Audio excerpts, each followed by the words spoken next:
Hello and welcome back to Reptiles and Research. So I haven't posted for a while and what I've been doing is building. So why am I stood in the corner like a weirdo? Well, you're about to find out. Let's do a swivel in 3, 2, 1. Bam! Look at that.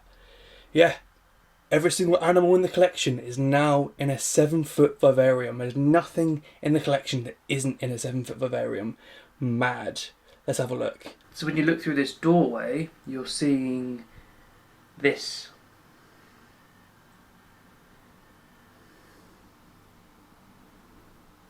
That's my head height, and the next vivarium doesn't even start till up there. So I effectively have to get on a ladder to reach the top vivarium. It is astronomically taller than me, so that's the downside, but it means that my little 3-foot king snake can have a 7x2. So let's go through each vivarium one by one. So on the bottom down here we have Nugget. So Nugget always wants to come out of the enclosure and run around. So that's why she got the ground position. Because if she was up high, she effectively would be like jumping out at me and like probably go splat on the floor. So let's have a little look-see inside her enclosure. So we'll start with the dark end. So there is Nugget sat there. So everything in this enclosure is not finished. I haven't fully decked them out, but I wanted to get this video up for Christmas. So she's got a cluster of wood and a log and stuff in this end. She's got a big water bowl. She's got a play stand and topsoil mix. As we extend over to this section, where we have a Reptile Systems gold bar, a LED spotlight from Amazon, and then we have a 54 watt Pro T5 Luminize, and then the same Luminize LED but 3-foot. Is it big enough yet? So let's look at the basking side. So obviously all of this diverges onto that one bright spot there. That's Nugget's nice little basking spot. Now it's quite open at this end, but I want her to be able to move anywhere in the basking spot and not be like cramped around loads of branches and stuff. But also bearded dragons actually like open space, so that's why I've given it to her. I did plant some aloe vera and some nice plants, but she decided to wake up and come and eat it all. So what she'll be able to do is sit perched on a log or a hide, or halfway out of that like fallen log, quotation marks, even though it's cork, and just sit there and look over our basking spot, and then mosey on over 4 feet away and sit here. Do you know what's mad? Is that log that's diagonally resting across the others filled her entire vivarium before, and I had to like find a certain way to angle it to get it in the vivarium. Now it just looks tiny. Look at it. It's just, that's the cool side, and then bam, bam, bam, bam, bam, bam, bam, bam, bam, bam, bam, bam, bam, bam, bam. Literally, it's made it look so dwarfed. And I know it's gone and hid because she probably won't actually be fully active and awake until like February. But yeah, for now, she's got a great enclosure. What I really like is that all this floor space out here and all the way to the bed was what I would let her out to come explore, and she would basically like run up and down the length of this room. But now she effectively has that space permanently, which I love. She's actually like dug herself in back there. She is not having any of it. So let's move on to the ball python. So she's up there. Say hello. They don't climb though. Don't climb at all. So she has basically the same topsoil play sand mix. I actually think I've gone a bit heavy on the play sand, and I'll have to remedy that going forward. But she's got her hide that took up the entire one end of her enclosure last time, which now is dwarfed by one end of her enclosure now. Massive water bowl. Load of a cork pile for her to go sit in and climb on like she is now. A log that goes across there, and it all comes across to a nice basking spot. Now, the lighting is again luminised, the jungle dawn and the UV, and I've got a gold bar. That bulb actually blew as soon as I put it in. I think I touched the bulb, so I need to buy a new one, but it's there. And she keeps on sitting on top of that as well. I'll actually put a, I have to put a picture in I took the other night, where she keeps on sitting right on top of that gold bar.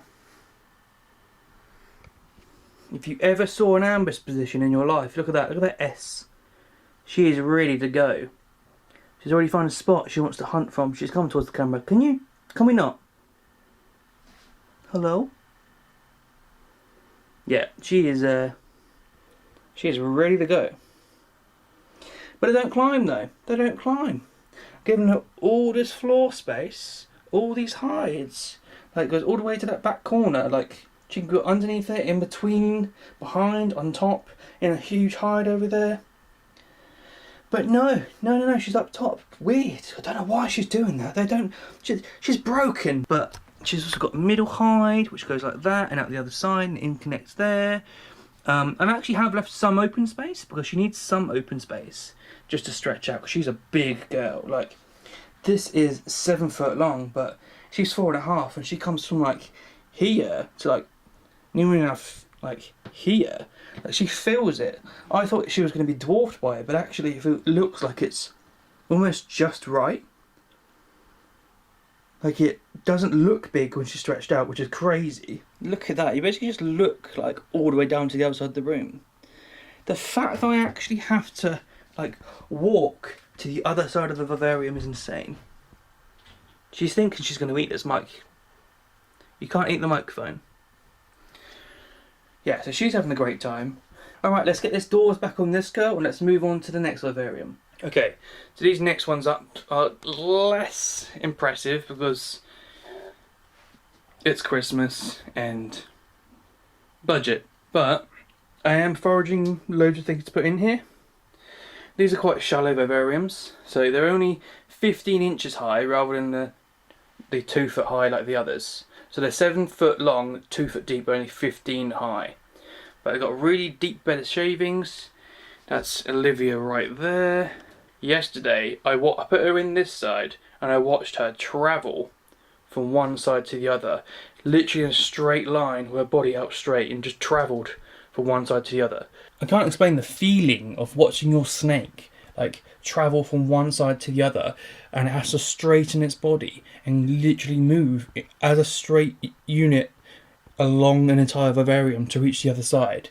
She literally had to traverse to the other side, rather than like in a normal vivarium that's like the length of the snake. She's already there, she's got to just pull her ass into the other end. She literally had to travel to the other end.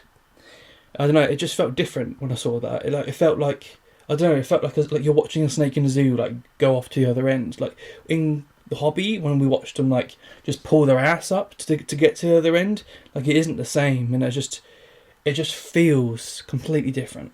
So on this side, I've done something a little bit different. So it's literally the same Jungle Dawn and T5 Luminize, but I've got this thing over here, which is effectively a bird light.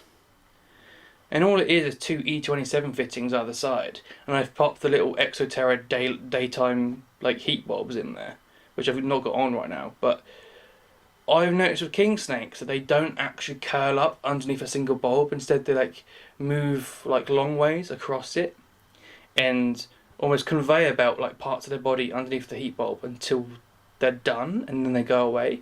So I thought if I have it like long ways, they can lay across it and across like all the UV, and it works like actually laying across things in nature. So again, this is very sparse. I've got a lot of work to do with these top ones, because effectively what's happened is everything that was in like a 4 foot and a 3 foot got put into 7 foot, and now it looks really sparse. So now I've got to work towards filling the space up. But yeah, I only put them in like 2 nights ago, so it's a work in progress, but it'd be exciting to see what these 7 foots turn into with time. Like, this is going to be so cool. Right, let's move on to Charlie up in here. Just got to get up onto this stool first, 1 second. Right, so Charlie's enclosure is very much the same as Olivia's beneath. Like, the basking spot is identical, and it's the same shavings. What's really... I'm on the ceiling. Like, there's literally only like 2 inches gap between that and the top of the ceiling. That's how high these vivariums are.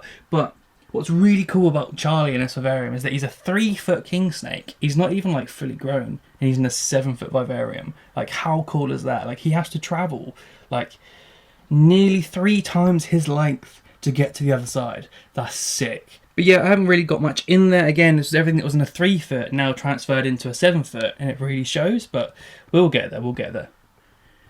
But yeah, that's Charlie's vivarium.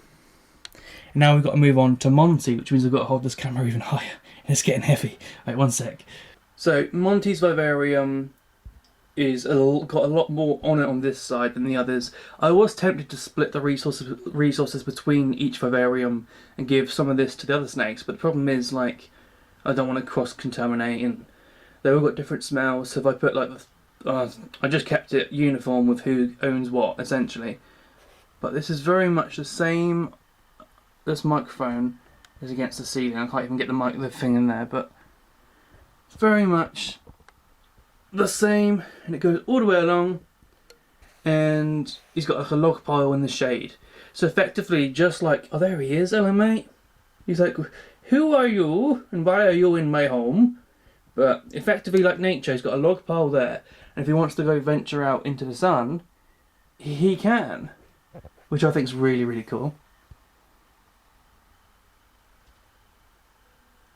So obviously I've chosen to film at midday where everything's on at 100%, but obviously because it's the luminised dimming stuff, all of this like ramps up to midday and then ramps down again. So I get like a sunrise, sunset for every single animal in the collection. I bought 12 of the luminised things. It was very expensive.